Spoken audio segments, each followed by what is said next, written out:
Hello everyone, मैं आप सभी का फिर से स्वागत करता हूं हमारे इस पथिक सीरीज के लेक्चर नंबर 3 में। ठीक है, पथिक लेक्चर 3। ठीक है, ये हमारे चैनल का नाम कहाँ गया भाई? लक्ष्य पथ for study motivation and exam success. जब तक सफल नहीं होंगे तब तक हम नहीं रुकेंगे। चलिए चलते हैं आगे के लेक्चर में। ठीक है, आज हम कंप्लीट करने वाले हैं जो सेकंड यूनिट था क्लास 11 के एनसीईआरटी का जो सेकंड यूनिट है द अर्थ का चैप्टर सेकंड, मतलब as a chapter third second unit का जो सेकंड पार्ट है। सेकंड यूनिट कहाँ से है? जो सेकंड यूनिट है वो सेकंड यूनिट है पहला वाला, evolution of the earth. Evolution of the earth, okay. And यही इसका जो सेकंड पार्ट है वही है interior of the earth. Interior of the earth, evolution of the earth, interior of the अर्थ। इसके लास्ट वाले जो चैप्टर है या फिर इसके जो लास्ट वाले वीडियो में हम लोगों ने ये समझा था कि अर्थ ओरिजिनेट कैसे हुई थी, अर्थ फॉर्म कैसे हुई थी, गैलेक्सीज ने गैलेक्सीज का शेप और प्लैनेट्स का शेप कैसे लिया था। बहुत सारी थ्योरीज थी, इमैनुअल कांट की, उसको फर्दर रिवाइज किया गया था। और फिर उसके बाद बहुत सारी हाइपोथेसिस और थ्योरीज थी, जैसे टाइडल इफेक्ट और बिग बैंग था, जो कि जनरली एक्सेप्टेड थ्योरी वो बिग बैंग थ्योरी है। बाकी नेबुलर हाइपोथेसिस जैसे जिसमें अज्यूम कर दिया गया था कि हाँ एक तो प्री एग्जिस्टिंग क्लाउड है जो कि पहले से रोटेट कर रहा है, हॉट है या फिर गैसेस स्टेट में या फिर सॉलिड में, जो कुछ भी। और इसमें भी अज्यूम किया जाता है, बिग बैंग थ्योरी में भी ये अजम्पशन है कि हाँ एक टाइनी पार्टिकल है जो कि जिसका वॉल्यूम बहुत ही छोटा है और टेम्परेचर इनफाइनाइट है, डेंसिटी इनफाइनाइट है। वो टाइनी पार्टिकल एक्सप्लोड कर जाता है जिससे सारा यूनिवर्स निकलता है। यही बात है। एवोल्यूशन ऑफ द अर्थ पढ़ के हम लोगों ने ये समझ लिया था कि जो हमारा अर्थ है, जो हमारा सोलर सिस्टम है, ये सोलर सिस्टम बना कैसे, ठीक है, या फिर जो गैलेक्सीज है वो सारी गैलेक्सीज बनी कैसे, अर्थ कैसे बना, मून कैसे बना, स्टार्स कैसे फॉर्म होते हैं, ये सारा सब कुछ लास्ट वाले चैप्टर में। अगर ये आपने नहीं पढ़ा तो आप इसके पहले वाले वीडियो देख सकते हैं। ठीक है, आज दूसरा यूनिट है इंटीरियर ऑफ द अर्थ। हम लोगों ने ये समझ लिया कि अर्थ कैसे बना। अब हम लोग देखते हैं अर्थ के अंदर क्या है। ठीक है, ये एक छोटा सा इलस्ट्रेशन है जिसमें ये दिखाया गया है कि अर्थ के कितने पार्ट्स हैं। पहला अपर मेंटल है, लोअर मेंटल है, आउटर कोर है, इनर कोर है। ये वाले जो पार्ट होते हैं, जो अपर मेंटल का पार्ट होता है, अपर मेंटल के पार्ट को ही हम लोग क्रस्ट कहते हैं। ठीक है, फिर लिथोस्फीयर भी कहते हैं। ठीक, बहुत सारी डिसकंटिन्यूटीज होती हैं इसके अंदर। आगे बढ़ेंगे, इसको आगे देखते हैं। एनसीईआरटी का चैप्टर 3 है ये। चलिए देखते हैं the earth. Sources of information about the interior. पहली बात तो यही है कि ये मानते हैं जो इसके पहला चैप्टर था, ठीक है, जो इसके पहला वाला चैप्टर था उसमें दिखाया गया था कि प्लैनेट्स कैसे फॉर्म होते हैं या फिर गैलेक्सीज कैसे फॉर्म होती हैं। तो वो हाइपोथेसिस थी, उसमें कुछ ना कुछ अज्यूम करना पड़ता था। जैसे कि बिग बैंग भी था तो उसमें अज्यूम करते थे कि हाँ टाइनी पार्टिकल है, या फिर नेबुलर हाइपोथेसिस, नेबुलर में भी ऐसा था कि हम लोग अज्यूम करते थे कि हाँ एक तो प्री एग्जिस्टिंग क्लाउड है जो कि पहले से घूम रहा है, फिर गर्म है, जो कुछ भी पहले छोटा होता है बड़ा होता है, जो कुछ भी आपने पढ़ा है वैसे। उसमें बस वैसे ये बात है कि इसमें तो कुछ अज्यूम करने की बात नहीं है भाई। इंटीरियर ऑफ द अर्थ के अंदर तो जाके देख सकते हैं बना कैसे था, वो हम नहीं देख पाते, मतलब टाइम में पीछे तो जा नहीं सकते हम, लेकिन अब ये तो देख सकते हैं कि हाँ घर के अंदर क्या है। अगर एग्जांपल हो तो पहले ऐसा था कि वो जो लास्ट वाला चैप्टर था वो ऐसा था कि घर कैसे बना हम लोगों का। अभी ऐसा है कि घर के अंदर क्या है, तो घर के अंदर तो देखा जा सकता है घर के अंदर जाके। अब कोई पूछे घर कैसे बना, तो भाई इतना पुराना तो मैं हूँ नहीं कि मैं टाइम से पीछे जाऊँ और पता करूँ घर कैसे बना होगा। मेरे दादा परदादा कोई भी होगा जिससे बना होगा, कोई बात नहीं। वो सारी असम्पशन थी, वो सारी स्टोरी थी। हम लोग बस मान सकते हैं कि हाँ मेरे दादाजी ने बनाया होगा, मेरे दादाजी के पिताजी ने बनाया होगा, फिर मेरे पिताजी ने बनाया होगा, जो कुछ भी। लेकिन इसमें हम लोग को देखना है घर के अंदर क्या है।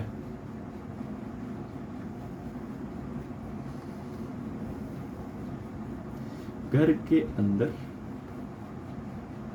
क्या है, ठीक है। अगर पहला चैप्टर आपने पढ़ा तो पहले चैप्टर में क्या पहले चैप्टर में ज्योग्राफी का डेफिनेशन क्या दिया हुआ है। पहले चैप्टर में ज्योग्राफी का डेफिनेशन ही यही दिया हुआ है कि ज्योग्राफी उसमें कुछ था ना कि geography as a home of man, हाँ as a home of man, तो हम लोग घर देखते हैं। तो अर्थ के इंटीरियर के बारे में पता लगाने के बहुत सारे तरीके थे। कुछ तरीके डायरेक्ट थे, कुछ इनडायरेक्ट थे। देखते हैं। The earth radius is about 6378 kilometre. भाई इतना बड़ा रेडियस है। No one can reach the centre of the earth and make observation और collect samples for the material. बहुत बड़ा है, बहुत गहरा मतलब 6378 किलोमीटर, 6378 किलोमीटर रेडियस मतलब समझते हो? ये एक सर्कल है, सर्कल का ये रेडियस होता है और ये रेडियस होता है, तो दो रेडियस मिलके एक डायमीटर बनता है, ठीक है। तो ये जो आधा पार्ट है आर, ये आर कितना है? 6378 किलोमीटर, ठीक है। ये अर्थ का रेडियस। इतना गहरा जाना पॉसिबल है? चलो एक तो आइडिया देता हूँ, बताना पॉसिबल है कि पॉसिबल नहीं है। बोरवेल तो सबके यहाँ होगा, सबके यहाँ समरसेबुल या फिर कुछ ना कुछ चीज़ें होंगी, या फिर अगर आप अपार्टमेंट में रहते होंगे तो आपके यहाँ पानी सप्लाई वाला आता होगा। चलिए ठीक, कोई बात नहीं। आपने बोरवेल का नाम सुना होगा, जनरली गाँव में सबके यहाँ होता है। तो बोरवेल कितना गड्ढा करने में पानी आ जाता है? कोई बोलेगा 200 फीट, किसी का 200 फीट का बोरवेल होगा, किसी का 300 फीट का होगा, और किसी का तो 100 फीट का ही होगा। भाई 100 फीट पे ही पानी आ जाता है मेरे घर, ठीक है। 100 फीट, 200 फीट, 300 फीट, और ये क्या 6378 किलोमीटर। अगर हम लोग 1 मीटर में देखें तो 1 मीटर से क्या होता है? अप्रॉक्सीमेटली 3 फीट, अप्रॉक्सीमेटली 3 फीट, ठीक है। एग्जैक्ट 3 फीट नहीं, अप्रॉक्सीमेटली 3 फीट। तो अगर अप्रॉक्स 3 फीट लेके चलते हैं हम लोग, तो 100 मीटर इज इक्वल टू कितना? 300 फीट। भाई 100 मीटर में अगर 300 फीट हो जा रहा है तो यहाँ पे तो 6378 किलोमीटर जाना है। मतलब समझ लो कितना मीटर? 6378 किलोमीटर। इसमें 3 तो और 0 बढ़ा दो, ठीक है। 1 किलोमीटर में 1000 मीटर होता है, इसमें 3 और 0 बढ़ा दो, कितना हो जाएगा? 38,78,000 मीटर। भाई इतना गहरा जाना है, ये समझ पा रहे हो? पॉसिबल ही है? तुमको पॉसिबल है इतना गहरा जाना? नहीं। अब जान, अगर पॉसिबल नहीं है इतना गहरा जा पाना, तो फिर पता कैसे चला हम लोगों को? आपने मरियाना ट्रेंच का नाम सुना? मरियाना ट्रेंच भी का अप्रॉक्स 11 किलोमीटर के आसपास ही है। 11 किलोमीटर अर्थ का डीपेस्ट पॉइंट है मरियाना ट्रेंच, जो कि पैसिफिक ओशन में एग्जिस्ट करता है। अगर वो डीपेस्ट पॉइंट है और यहाँ पे तो 6000 किलोमीटर जाने की बात हो रही है, हम लोग 11 किलोमीटर अच्छे से नहीं पहुँच पाते हैं, ठीक है। तब तो जानना ये बनता है कि इतना अगर इतना गहरा हम लोग पहुँच नहीं पाए तो फिर हम लोग को पता कैसे चला कि इसके अंदर क्या है। जैसे यहाँ पे क्लासीफाई किया गया कि ये कोर है, ये मेंटल है, या फिर ये जो अपर मेंटल है इसको क्रस्ट कहते हैं। ये पता कैसे चला फिर तब सबको? Yet a part of information is obtained through the direct observation and the analysis of materials. From the direct observation, direct observe कर लेते हैं कि यहाँ चल क्या रहा है यहाँ पे, ठीक है। या फिर जो मटेरियल्स होते हैं वो, मतलब जो कुछ भी मटेरियल निकलता है या फिर जो आसपास देखने को मिल रहा है, उस मटेरियल को एनालाइज करके समझ लेते हैं, ठीक है। या तो हम लोग डायरेक्टली ऑब्जर्व कर लेते हैं, देख लेते हैं। ऑब्जर्व करना मतलब देख लेना, ऐसे शांति से कि हाँ क्या हो रहा है। जैसे वॉल्केनो इरप्ट हो रहा है। वॉल्केनो इरप्ट होना मतलब क्या? कि जो अंदर है वही तो बाहर निकलेगा ना। ऐसा तो नहीं है कि ऊपर से कुछ आ जाएगा, नीचे ऊपर से कुछ आएगा और निकल जाएगा, ऐसा कुछ नहीं है। जो अर्थ के अंदर होगा वही निकलेगा। तो अर्थ के अंदर है जो वही निकला, तो हम लोग नेकेड आई से देख पाएंगे ना कि हाँ अर्थ के अंदर क्या है। वॉल्केनो से क्या निकलता है? लावा निकलता है, मोल्टन लावा। तो हम लोग क्या समझ में आता है कि अर्थ के क्रस्ट में मोल्टन लावा है, ठीक है। आगे चलते हैं। सोर्सेज ऑफ इन्फॉर्मेशन, जैसे आप लास्ट लाइन लिखी हुई थी ना, लास्ट लाइन क्या है? Yet a part of information is obtained through the direct observation and the analysis of material, ठीक है। ये इन्फॉर्मेशन कहाँ से? सोर्स ऑफ इन्फॉर्मेशन क्या था? डायरेक्ट ऑब्जर्वेशन था और एनालिसिस ऑफ मटेरियल था, ठीक है। सोर्सेज को देखते हैं। सोर्सेज, तो पहला सोर्स है डायरेक्ट सोर्स और इनडायरेक्ट सोर्स। डायरेक्ट सोर्स मतलब हाँ एज इट इज, जो है वही है। जैसे वॉल्केनो इरप्ट होता है, देख लेते हैं वॉल्केनो के अंदर क्या है, बस as it is. Deep drilling, जमीन के अंदर बहुत ही डीप ड्रिल कर देते हैं हम लोग। डीप ड्रिल करके क्या समझ में आता है कि हाँ डीप, जैसे घर में बोरवेल वाला, फिर से बोरवेल वाला एग्जाम। जब हम लोग बोरिंग करते हैं, किसी के यहाँ बोरिंग वगैरह होता होगा, समरसेबल या फिर जेट पंप वगैरह लगाने के लिए। तो जब भी समरसेबल या फिर जेट पंप लगाने के लिए नीचे डीप ड्रिल किया जाता है, तो ड्रिल करते टाइम क्या होता है कि कुछ इन डेप्थ तक जाते जाते यहाँ से ड्रिल करना स्टार्ट हो तो कुछ डेप्थ जाते जाते यहाँ पे पानी आ जाता है, ठीक है। या फिर पानी आ गया 100 फीट या 200 फीट में पानी आ गया तो ठीक है, लोगों को समझ में आता है कि हाँ इसके अंदर पानी है, समझ आया। अगर डीप ड्रिल हुआ, डीप ड्रिल होते होते होते एक पॉइंट के बाद वहाँ से पानी निकलने लगा, तो हम लोग क्या समझ में आता है कि यहाँ पे पानी एग्जिस्ट करता है। या फिर वही डीप ड्रिल करते करते वहाँ से तेल निकलने लगे, तो हम लोग क्या अज्यूम करेंगे कि हाँ यहाँ पे तेल है, पता चला हम लोगों को। वैसे ही डीप ड्रिल करके डायरेक्ट एनालाइज किया जा सकता है कि हाँ इसके अंदर क्या है। या फिर डीप ड्रिल करते टाइम बहुत बार ऐसा भी होता है कि ड्रिलिंग करते वक्त नीचे चट्टान आ जाती है, और फिर वो लोग जो लोग भी ड्रिल कर रहे होते हैं वो लोग जाके कहते हैं हाँ कि हम लोग ड्रिल कर रहे थे, ड्रिल करते टाइम यहाँ पे चट्टान आ गई, अब इस चट्टान को तोड़ना पड़े। ये पता कैसे चला कि नीचे चट्टान है? हम लोगों ने ड्रिल किया तो डायरेक्ट सोर्स है, किसी एनालिसिस की जरूरत नहीं पड़ी, ठीक है।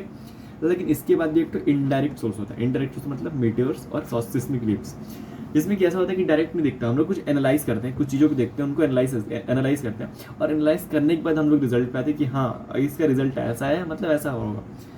डायरेक्ट सोर्स का जैसे एग्जाम्पल था डीप ड्रिलिंग वाला, ठीक है। वैसे ही इनडायरेक्ट सोर्स को हम लोग ऐसा समझ सकते हैं कि इनडायरेक्ट सोर्स मतलब वो डायरेक्टली ना पता चलता हो, किसी एनालिसिस के बाद पता चलता हो। जैसे बॉक्साइट है, ठीक है, बॉक्साइट क्या है? एल्यूमिनियम का ओर है। अगर हम लोग बॉक्साइट को डायरेक्ट उठा के लेके जाएं किसी के यहाँ, बोलेंगे लो एल्यूमिनियम, तो ये पॉसिबल है? उसको क्या एल्यूमिनियम हम लोग दे रहे हैं? दे तो एल्यूमिनियम ही रहे हैं, लेकिन क्या एल्यूमिनियम दे रहे हैं? नहीं, दे तो हम लोग बॉक्साइट रहे हैं। अब उस बॉक्साइट को वो रिफाइन करेगा, उसके बहुत सारे केमिकल और फिर फिजिकल प्रोसेस से गुजारेगा, उसके बाद उसमें से एल्यूमिनियम निकलेगा, बहुत सारी इंप्योरिटीज़ निकल जाएंगी उसके अंदर से। है तो एल्यूमिनियम, लेकिन वो एल्यूमिनियम फॉर्म में नहीं है। बहुत सारे एनालिसिस के बाद हम लोग ये समझ रहे हैं कि हाँ इसके अंदर एल्यूमिनियम एग्जिस्ट करता है, ठीक है। तो वही बात है, ये डायरेक्टली हम लोग को नहीं मिलता, मतलब ऐसे थाली में परोसा हुआ नहीं मिलता। हम लोग को कुछ चीज़ें एनालाइज करनी पड़ती है, और एनालाइज करने के बाद हम लोग को ये समझ में आता है कि हाँ इसके अंदर कुछ तो है। जैसे ये लावा वाला एग्जाम्पल है, लावा डायरेक्टली रप्ट होता है, हम लोग को पता चल जाता है कि इसके अंदर क्या है। आगे चलता है, हाँ ये बात था। ये जो मीटियोर्स वाला था, व्हाट इज मीटियोर्स? मीटियोर्स मतलब ऐसा कि कोई भी, पहले तो यही समझना पड़ेगा कि मीटियोर क्या होता है। आते हैं इसके बीच में, ये इसको क्या कहते हैं? ये एस्टेरॉइड। एस्टेरॉइड का तो नाम सुना होगा आप लोगों ने। एस्टेरॉइड क्या होता है? आप लोगों ने वो टूटता हुआ तारा देखा है? लगभग सब लोगों ने देखा होगा टूटता हुआ तारा क्या होता है, ठीक है। जल्दी से लोग विश मांगते हैं कि विश मांगने पूरी हो जाएगा। और विश में क्या मांगते हैं भाई? वो हुस्न परी वो जाने जा, कोई बात। एस्टेरॉइड क्या होता है? एस्टेरॉइड एक टाइप का प्लैनेट कह सकते हैं, लेकिन प्लैनेट से बहुत छोटा, very small planet like structure, लेकिन बहुत छोटा, लेकिन इसका कोई पाथ नहीं होता, ठीक है। वो ऐसे ही मंडराते रहते हैं, ऐसा डस्ट पार्टिकल कहीं भी उड़ रहा है, जैसे होता है ना कहीं भी चल रहा है, ठीक है। ऐसा अज्यूम कर सकते हैं, very small planet, very small planet, लेकिन प्लैनेट से बहुत छोटा होता है, ठीक। अब इसी एस्टेरॉइड से जो पार्ट निकलता है, ये पार्ट निकला हुआ, ये भले मेटालिक होगा, मेटालिक रॉकी, कैसा भी मेटालिक है, फिर रॉकी, फिर कैसे भी कोई पार्टिकल, अगर कोई टुकड़ा जब एस्टेरॉइड से निकल जाता है, कोई छोटा टुकड़ा जब एस्टेरॉइड से निकलता है, वो मेटालिक है, फिर रॉकी, कैसा भी हो सकता है, उसको हम लोग मीटियोरॉइड कहते हैं, ठीक है। उसको हम लोग मीटियोरॉइड कहते हैं। और यही मीटियोरॉइड जब हमारे एटमॉस्फेयर में घुसता है, जब हमारे, देखो पहली बात तो स्पेस खाली है, वहाँ पे कोई एटमॉस्फेयर कुछ नहीं है। अगर एटमॉस्फेयर नहीं है तो वहाँ पे फ्रिक्शन भी नहीं होगी, क्योंकि पार्टिकल्स एग्जिस्ट नहीं करते, तो फ्रिक्शन कहाँ से लगेगी। लेकिन ये जैसे ही हम लोगों के एटमॉस्फेयर में घुसता है, एटमॉस्फेयर में घुसते टाइम ही बहुत सारी गैसेज हैं, टाइनी पार्टिकल्स हैं, वाटर वेपर है, बहुत सारी चीज़ें, जिससे फ्रिक्शन जनरेट होता है, और इसी फ्रिक्शन की वजह से उस मीटियोरॉइड में आग लग जाता है, ठीक है। एस्टेरॉइड था, एस्टेरॉइड का जो टुकड़ा वो उसको मीटियोरॉइड का है, और यही मीटियोरॉइड जब हमारे एटमॉस्फेयर में घुसता है तो वो मीटियोर हो जाता है। इसी को हम लोग टूटता हुआ तारा कहते हैं। लोग कहते हैं देखो आसमान से तारा टूट रहा है, वही बात है, वो तारा नहीं टूट रहा होता। तारा तो पता ही होगा, आप लोग 11th में आपको ऑब्वियस पता होगा। स्टार इज इक्वल टू सन। जो हम लोग छत से तारे देखते हैं वो एक्चुअली सन होते हैं, जो कि किसी और गैलेक्सी के सन होते हैं। हम लोगों का सन है, हम लोगों का सन भी किसी और गैलेक्सी के, किसी और धरती, हाँ किसी और गैलेक्सी, किसी और प्लेनेट से देख रहा होगा बच्चा, और ये कहता होगा देखो वहाँ पे स्टार है, लेकिन वो स्टार नहीं, वो तो हम लोगों का सन है। हम लोगों का सन भी एक स्टार है, लेकिन वो इतना पास हम लोग हैं ना कि हम लोगों को सन नहीं लगता है। तो every sun is a star, ठीक है, and every star is a same, vice versa, दोनों सही है। तो वही मीटेओराइड है। मीटेओराइड में जब आग लगता है और वो जब वो टूटता हुआ तारा जैसा फील होता है तो वो मीटियोर होता है, और यही मीटियोर जब अर्थ के ग्राउंड को हिट करता है तो मीटेओराइड होता है।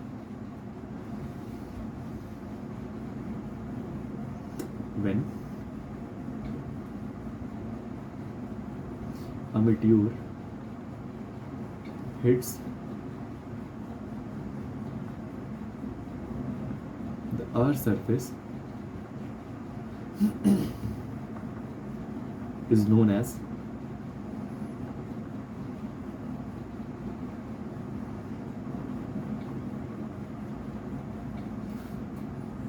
meteoroid। समझ आया? When a meteor hits the Earth's surface is known as meteoroid। समझ आया आप लोगों को? What is asteroid? Asteroid is a very small planet, as a kind of planet, not planet, kind of planet। यही इसी asteroid का जो छोटा पार्ट होता है यही मीटेओरॉइड होता है, और यही मीटेओरॉइड बिना मीटेओरॉइड, ऐसा लिख सकते हैं हम लोग, चेंज करें तो खिचड़ी पक जाएगी इसमें। When a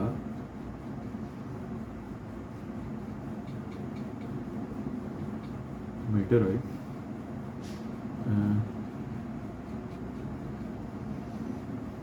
enters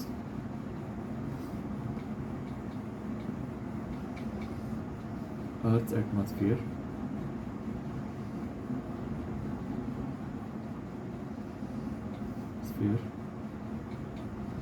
then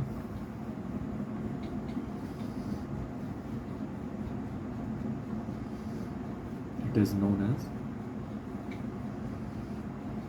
meteor। जब एक मीटियोरॉइड इंटर करता है अर्थ के एटमॉस्फेयर में तब वो मीटियोरॉइड के नाम से आता है। When it is known as a meteoroid, sorry, meteor जब इंटर करता है वो मीटियोर के नाम से आता है, और वही मीटियोर जो अर्थ के सरफेस को हिट करता है तो उसको मीटियोरॉइड कहते हैं। ठीक है, आप ये मीटियोरॉइड, मीटियोरॉइड और मीटियोर्स में कंफ्यूज मत होइएगा। थोड़ा सा किचकिच कर दिए हम, थोड़ा सा साफ कर देते हैं ये इसको।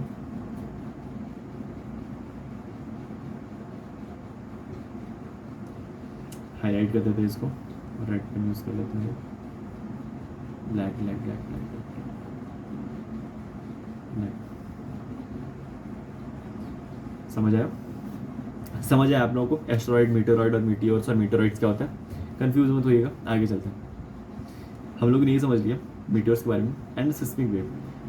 अब सिस्मिक वेव के बारे में समझते हैं। What is seismic waves? Seismic, पहले सिस्मोलॉजी देखते हैं। What is seismology?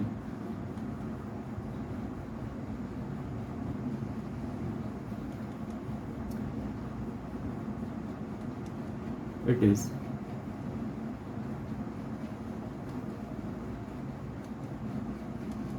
scientific study of waves। Seismology क्या होता है? साइंटिफिक स्टडी ऑफ वेव्स की साइंटिफिक स्टडी को सिस्मोलॉजी कहते हैं। ठीक है, अब सिस्मोलॉजी या फिर जो सारे वेव्स होते हैं वो हमारे अर्थ के इंटीरियर के बारे में पता लगाने में कैसे हेल्प कर सकते हैं? आइए देखते हैं। हाँ भाई चलो, सिस्मोलॉजी समझ में आया। सिस्मोलॉजी क्या होता है? Scientific study of waves. Okay, seismology वाला पार्ट है। ठीक है,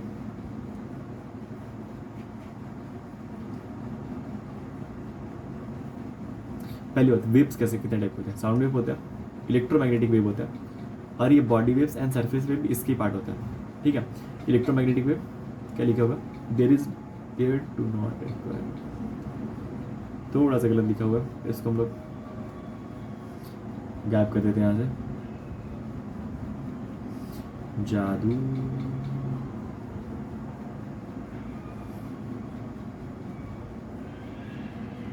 टा टा टा टा टा टा टा टा,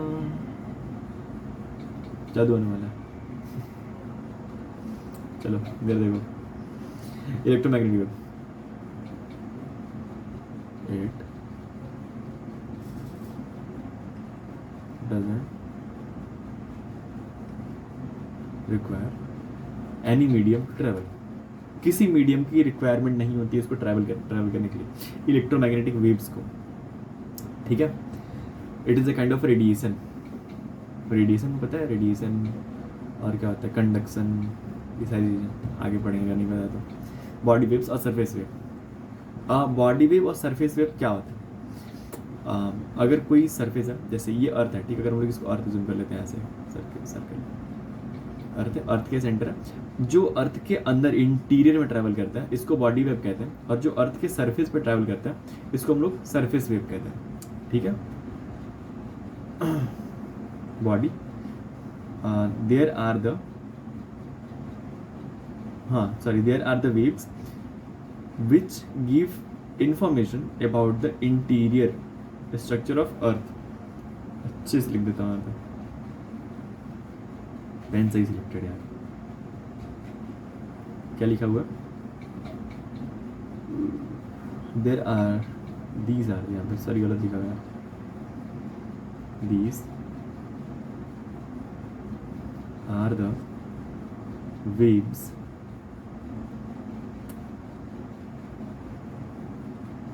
which give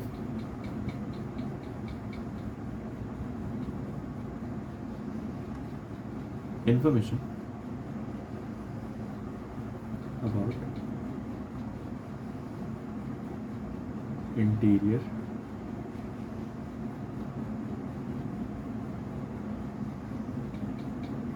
of the earth, ठीक है। बॉडी वेव्स ही वो वेव है जो हमारे अर्थ के इंटीरियर में क्या एग्जिस्ट करता है, क्या क्या है, इसको पता लगाने में मदद करती है। लास्ट में क्वेश्चन था ना कि कैसे कैसे पता करते हैं कि अंदर क्या एग्जिस्ट करता है, बाहर क्या एग्जिस्ट करता है। वो 6378 किलोमीटर से गड्ढा करके तो गए नहीं होंगे, तो इन्हीं वेव्स के थ्रू या फिर वॉल्केनिक इरप्शंस के थ्रू या फिर डीप ड्रिलिंग के थ्रू हम लोगों ने पता किया। तो हम लोग अभी तक क्या समझ चुके हैं? हम लोग अभी तक डीप ड्रिलिंग समझ चुके हैं, मीटियोर्स वाला समझ चुके हैं, और बाकी है वॉल्केनिक इरप्शन और अर्थक्वेक, अर्थ सिस्मोलॉजी। अब बात ये है कि सिस्मिक जो भी सिस्मिक वेव्स हैं, ये सिस्मिक वेव एग्जिस्ट कब करती हैं?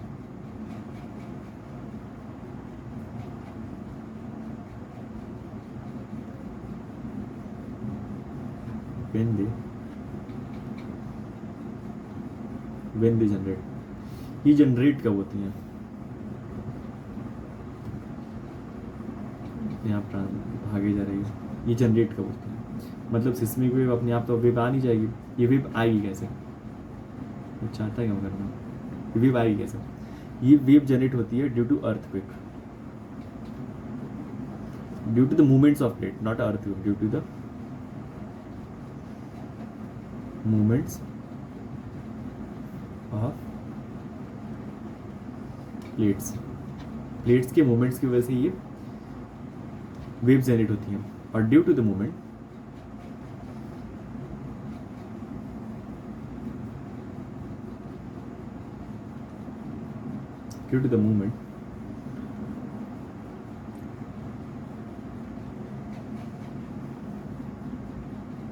अर्थक्वेक जनरेट, और इसी मूवमेंट की वजह से अर्थक्वेक जनरेट होता है, ठीक है। सिस्मिक वेव जनरेट कैसे? अपने मन से तो जनरेट हो नहीं जाएंगे, ये जनरेट होती हैं प्लेट्स की मूवमेंट्स की वजह से, और प्लेट के मूवमेंट की वजह से जब सिस्मिक वेव जनरेट होती है तो इसी की वजह से अर्थक्वेक जनरेट होता है। तो सबसे पहले प्लेट का मूवमेंट हुआ, प्लेट के मूवमेंट की वजह से अर्थक्वेक जनरेट हुआ, और अर्थक्वेक जनरेट होने के साथ साथ ये वेव जनरेट हुआ। तब एक क्रोनोलॉजी बना देता है कि सबसे पहले movement of plate plate move किया, प्लेट के मोशन के साथ साथ क्या मूव हुआ, प्लेट के मोशन के साथ हुआ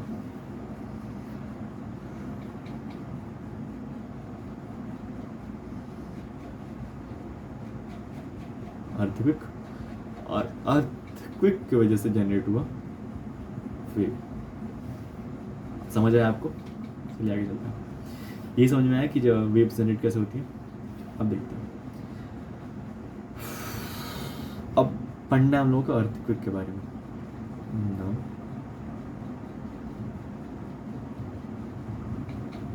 we will study about earthquakes. ठीक है, अब हम लोग अर्थक्वेक के बारे में पढ़ेंगे। तो देखते हैं अर्थक्वेक में क्या क्या जाता है।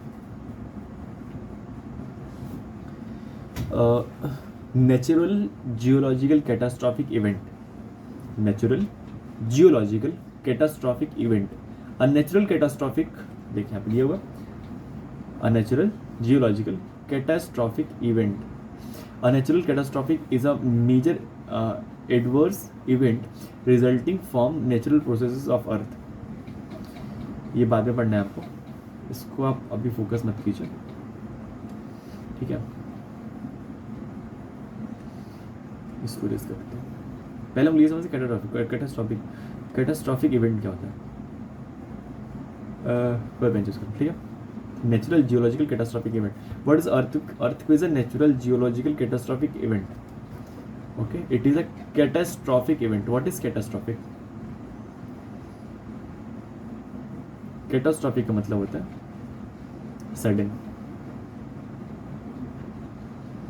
sudden movement. Movements were two types.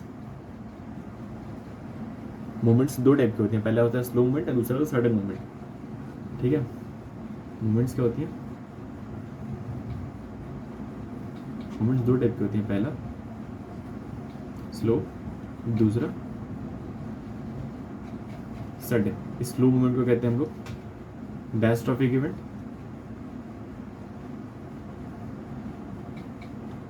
और इस डायस्ट्रॉफिक इवेंट, और ये सडन वाले को हम लोग कहते हैं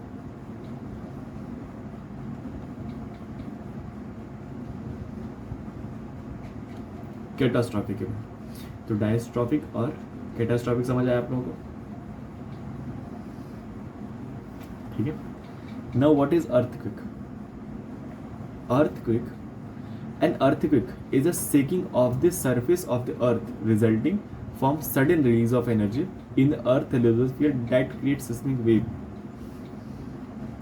an earthquake is a shaking of the surface of the earth, ठीक है, अर्थ के सरफेस के सेक होने को की वजह से, अर्थ के सरफेस के सेक होने की वजह से, अर्थ का सरफेस ये सेक क्यों होगा? टेक्टोनिक मूवमेंट्स की वजह से, ठीक है, टेक्टोनिक मूवमेंट्स की वजह से अर्थ का सरफेस सेक होगा, और इसे सेक होने के रिजल्टिंग में सडन एनर्जी रिलीज होती है, और यही सडन एनर्जी रिलीज अर्थ के लिथोस्फीयर में सिस्मिक वेव क्रिएट करती है, ठीक है, अर्थ के लिथोस्फीयर में सिस्मिक वेव क्रिएट करती है।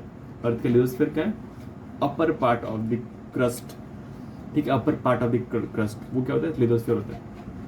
क्रस्ट, मेंटल कोर, तीन पार्ट में अर्थ डिवाइडेड है। तो जो अपर पार्ट ऑफ क्रस्ट होता है उसको लिथोस्फीयर कहते हैं, तो सबसे अपर वाले पार्ट में जहाँ प्लेट्स होते हैं।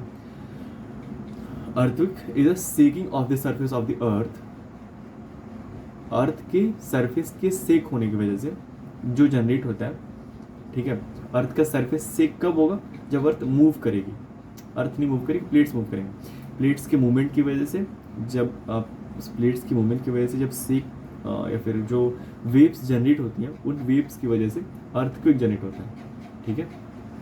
जब लिखा हुआ है earthquake is a shaking of the surface of the earth resulting from sudden release of energy in earth lithosphere that creates seismic wave, ठीक। अब सिस्मिक वेव में दो टाइप की सिस्मिक वेव रिलीज होती है, पहला बॉडी वेव और दूसरा सरफेस वेव।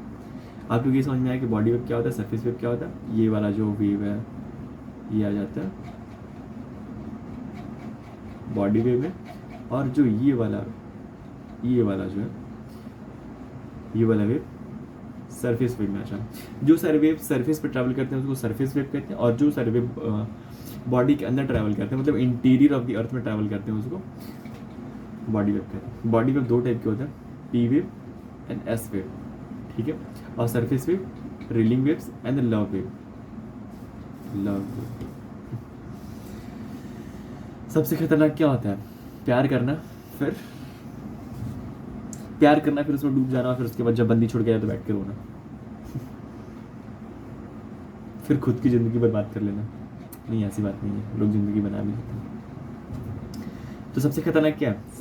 लव। तो लव वेव बहुत ज़्यादा डेंजरस होती है। इसमें भी इसको भी पता था कि प्यार सबसे खतरनाक है, इसलिए इसने लव वेव को ही चुना है। मजाक कर रहा हूँ, ऐसी बात नहीं होती है।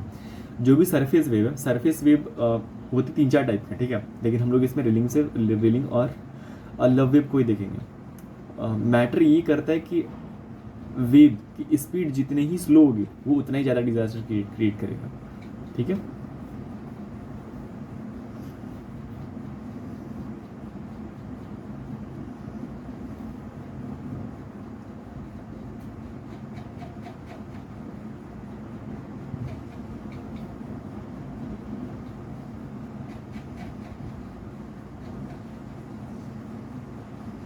Minimum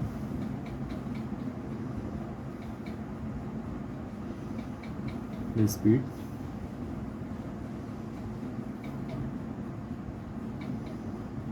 greater the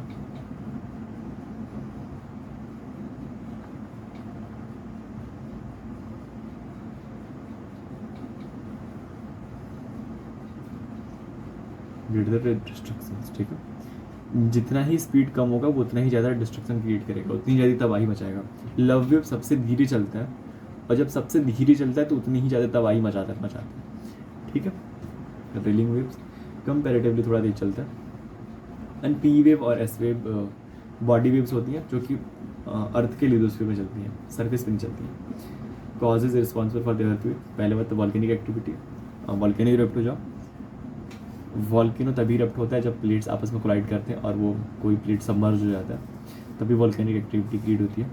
tectonism, elastic rebound theory, एक थ्योरी है जो ये कहता है कि इलास्टिक रिबाउंड थ्योरी, रिबाउंड मतलब है जैसे रबड़ को खींच के रखो और छोड़ो तो चट से आगे लगता है, तो इलास्टिसिटी को स्ट्रेच करके रखना, और जो सडन रिलीज होती है जब ऐसे जो रबर बैंड होता है, वो रबर बैंड अगर रिलीज़ करो तो सडन एनर्जी रिलीज होती है और वो अपने नॉर्मल स्टेट में आ जाता है, ठीक है। तो इलास्टिक रिबाउंड थ्योरी कुछ यही कहती है कि जैसे एक रबड़ को स्ट्रेच करके रखो और छोड़ो तो अपने नेचुरल स्टेट में आ जाता है, वैसे ही कुछ एनर्जी स्टोर होती है और वो एकदम इलास्टिसिटी में खिंची हुई होती है, और जैसे थोड़ा सा उसको फोर्स मिलता है, फिर जगह मिलता है, वो रिलीज़ होती है और अर्थ क्रिएट होता है। तो इलास्टिक रिबाउंड थ्योरी ऐसी है। और एंथ्रोपोजेनिक फैक्टर, बहुत सारे फैक्टर्स होते हैं। आगे चलते हैं, अर्थक्वेक समझ में। अर्थक्वेक को देख लेते हैं। ये दो प्लेट्स हैं, ये प्लेट्स आपस में खींचते नहीं, आप देख रहे हैं यहाँ पे, इससे अर्थक्वेक जनरेट हो रहा है। अर्थक्वेक जहाँ जनरेट होता है उसको फोकस कहते हैं, ये फोकस पॉइंट है, और ये फोकस पॉइंट से जिस फोकस पॉइंट के परपेंडिकुलरली जिस पॉइंट पे हिट करता है सबसे पहले, जिस सरफेस पॉइंट पे सबसे पहले अर्थक्वेक हिट करता है उसको हम लोग ईपी सेंटर कहते हैं, ठीक है। इसको फोकस कहते हैं, और जिस पॉइंट पे सबसे पहले पहुंचता है उसको ईपी सेंटर कहते हैं, ठीक है। Seismic wave radiate from the focus of an EP earthquake, ये फोकस से रेडिएट होता है, जैसे रेडिएशन रेडिएट हो रहा है चारों तरफ। और जो शॉर्टेस्ट डिस्टेंस होगा, शॉर्टेस्ट डिस्टेंस क्या होगा, अगर ये प्लेट है, यहाँ पे अर्थक्वेक का फोकस है, तो इसका जो सबसे ऊपर वाला पार्ट होगा यही उसका शॉर्टेस्ट डिस्टेंस होगा। ये तो शॉर्टेस्ट होगा नहीं, ना ये शॉर्टेस्ट होगा, सबसे शॉर्टेस्ट यही वाला होगा जो उसका परपेंडिकुलर होगा। तो यही क्या होता है उसका EP centre.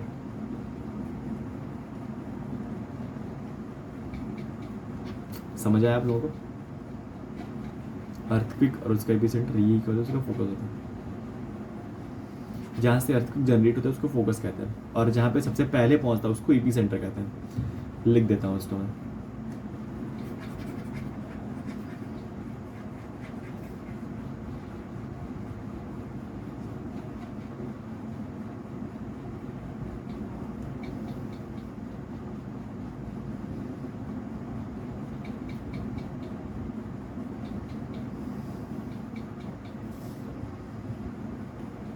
It is the point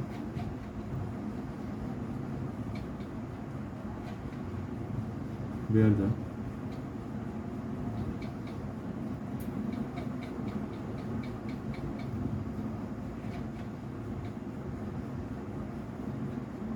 generate, ये वो पॉइंट होता है जहाँ पे अर्थक्वेक जनरेट होता है, समझ आया। और फोकस के बाद EP centre,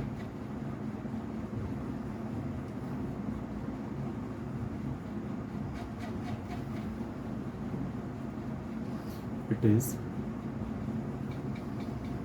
the perpendicular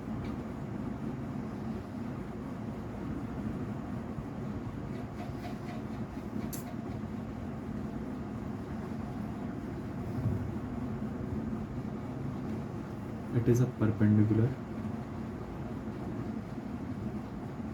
distance from focus of an earthquakes where the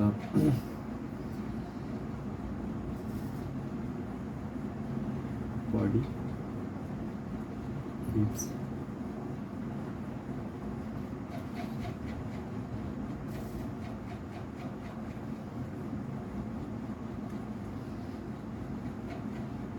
body weight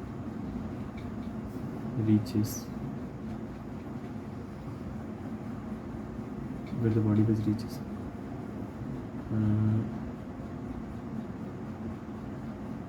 ये क्या लिखते हैं?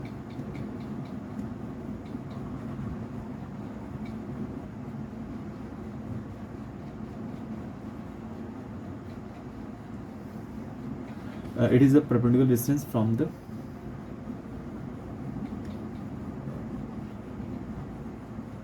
focus of an earthquake where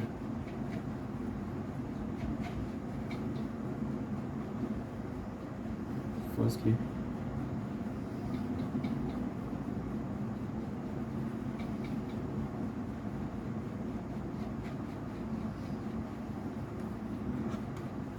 यहाँ पे सबसे पहले बॉडी वेव्स पहुंचते हैं उसको ईपी सेंटर कहते हैं, ठीक है। ये सारे बॉडी वेव्स हैं, this all our body waves, और इसको क्या कहते हैं, ये सारी वेव्स को, ये सारे वेव्स हैं, ये सारी वेव्स कैसे, सारी वेव्स हैं सरफेस पे। ये सरफेस पे दो टाइप का होता है, रेलिंग और लव ज़्यादा डिस्ट्रक्टिव होता है, ठीक है। और बॉडी वेव्स में दो टाइप्स होते हैं, बॉडी वेव में दो टाइप होता है, पहला प्राइमरी वेव, दूसरा सेकेंडरी वेव, पी वेव और एस वेव, ठीक है।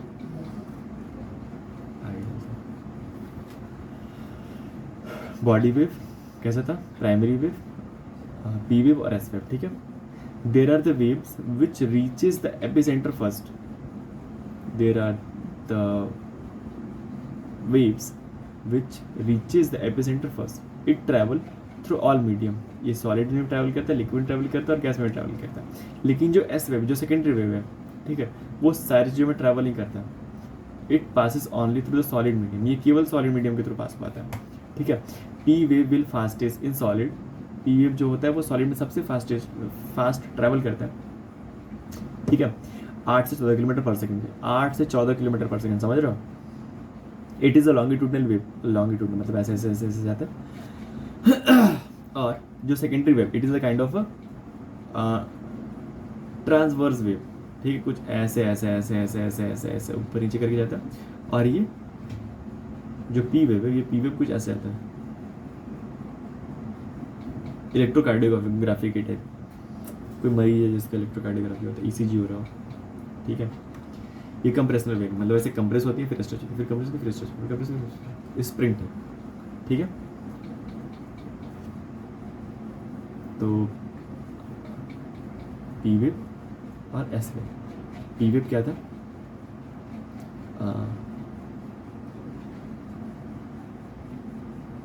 they can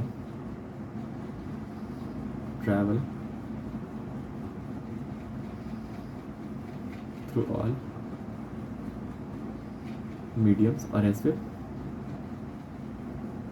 only with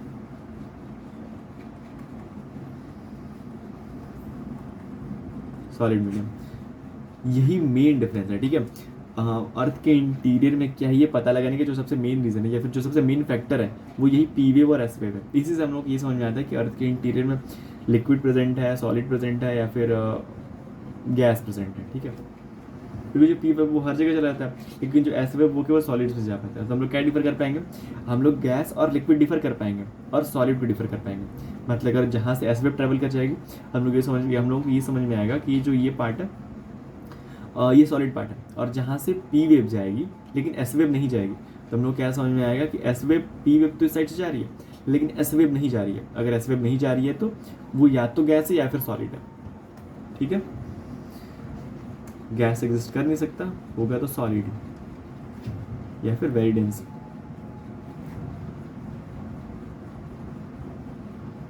very dense solid होगा, ठीक है। आगे चलते हैं। सरफेस वेव, अब सरफेस वेव के बारे में पढ़ाई करते हैं।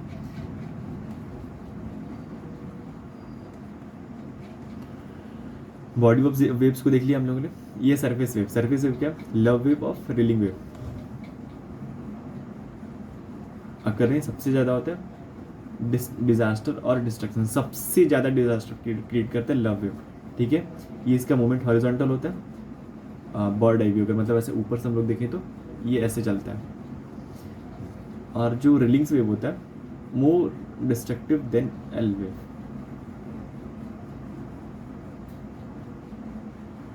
कुछ तो मिस्टेक कर दिया भाई फिर।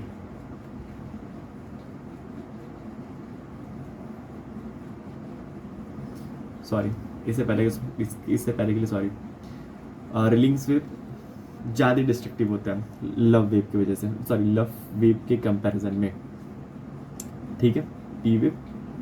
आगे चलते हैं, देखते हैं अर्थ की हम लोग मेनली तो ये समझना है कि अर्थ के इंटीरियर में चीज़ें पता कैसे चलती हैं। हाँ, ये अर्थक्वेक का पॉइंट है, ठीक है। यहाँ से अर्थक्वेक जनरेट होता है। अर्थक्वेक जनरेट होता है तो उसके साथ जो वेव्स है वेव्स भी जनरेट होंगी। अगर वेव्स जनरेट होंगी तो वेव्स कितनी थी, बॉडी वेव्स, पी वेव और एस वेव, ठीक है। तो ये एस वेव गया, एस वेव पहुँचा, लेकिन इसके बाद ये एस वेव ट्रैवल नहीं कर पा रहे। यहाँ से इस पार्ट के बाद जहाँ से ये कोर आया, कोर के बाद एस वेव ट्रैवल नहीं कर पा रहा। लेकिन जब पी वेव जो आया था, जो पी बॉडी वेव था, ये पी वेव कोर के अंदर से भी ट्रैवल कर रहा है। और ट्रैवल करने की बात अलग है, रिफ्लेक्ट हो जा रहा है, इसका रिफ्लेक्शन हो जा रहा है अंदर, ठीक है। यहाँ पे पी वेव आ रहा है, रिसीव हो रहा है, लेकिन यहाँ पे कोई एस वेव रिसीव नहीं हो रहा। ये समझ पा रहे हैं आप लोग? यहाँ पे तो पी वेव रिसीव हुआ है लेकिन यहाँ पे कोई एस वेव रिसीव नहीं हुआ। इसका मतलब क्या कि बीच में जो चीज़ है वो या तो सॉलिड है या फिर गैस है। गैस तो एग्जिस्ट नहीं कर सकती, ये सॉलिड है, वेरी डेंस सॉलिड है। इसी वजह से इसमें पी वेव ट्रैवल कर पा रहा है और एस वेव ट्रैवल नहीं कर पा रहा है। हम लोग को समझ में आया कि जो नीचे पार्ट है वो लिक्विड है या फिर सॉलिड है। तो हम लोग को ये समझ में आया कि जो नीचे वाला जो पार्ट है वो सॉलिड है, सॉरी लिक्विड है, मोल्टेन स्टेट में। जो अर्थ का क्रस्ट है वो अर्थ का क्रस्ट और मेंटल क्रस्ट में जो पी वेव था, सॉरी जो एस वेव था वो प्रॉपर ट्रैवल कर रहा था। जब मेंटल की बात आ रही है तो मेंटल में मोल्टेन स्टेट में चीज़ें होती हैं, ठीक है। ना ही सॉलिड होती है ना ही लिक्विड होती है, वो बीच बीच में चीज़ें होती हैं। तो यहाँ पे एस वेव ट्रैवल तो कर रहा था लेकिन बहुत अच्छे से ट्रैवल नहीं कर पा रहा था। लेकिन जब बात आती है कोर की, तो कोर में प्रॉपर लिक्विड फ्लूइड है। फ्लूइड मतलब प्रॉपर लावा था, proper lava in the sense कि बस लावा था, ठीक है। फ्लूइड फॉर्मेट में था। अगर फ्लूइड फॉर्मेट में था तभी इसमें से एस वेव ट्रैवल नहीं कर पा रहा था, क्योंकि एस वेव अगर होता, अगर सॉलिड होता तो इसमें से एस वेव ट्रैवल कर पाती। लेकिन अगर एस वेव ट्रैवल नहीं कर पा रही, इसका मतलब क्या, ये सॉलिड नहीं है। अगर सॉलिड नहीं है तो गैस तो हो नहीं सकता, तो इसके अंदर लिक्विड है, ठीक है। ऐसे हम लोग को पता चला कि जो अर्थ का पार्ट है ये 3 पार्ट में डिवाइडेड है, क्रस्ट,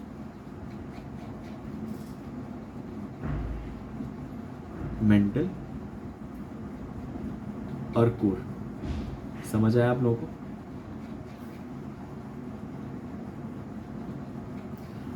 आज हम लोगों ने क्या पढ़ा? आज हम लोगों ने देखा है कि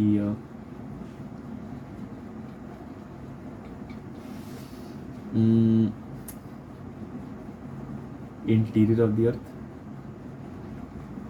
इंटीरियर में क्या देखा? डायरेक्ट और इनडायरेक्ट चीज़। डायरेक्ट में और इनडायरेक्ट में क्या था? डायरेक्ट में वही था जो चीज़ डायरेक्टली हो, जैसे वॉल्केनो, और इसमें अर्थक्वेक। वॉल्केनो और अर्थक्वेक। हम लोगों ने अर्थक्वेक कंप्लीट किया। बाकी क्या हम लोगों का? वॉल्केनो। और डायरेक्ट में क्या था? डायरेक्ट में और चीज़ें थी जैसे डीप ड्रिलिंग,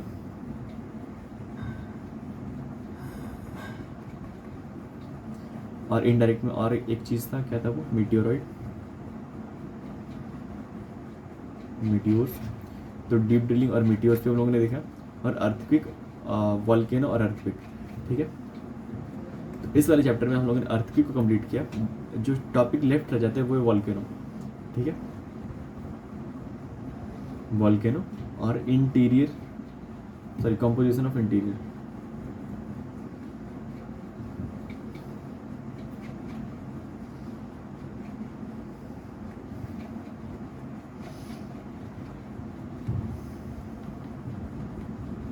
कंपोजिशन इंटीरियर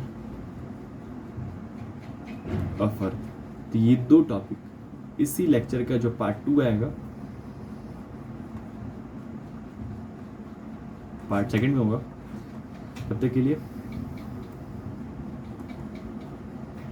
जय हिंद। मिलते हैं अगले लेक्चर में। ठीक है, बाय।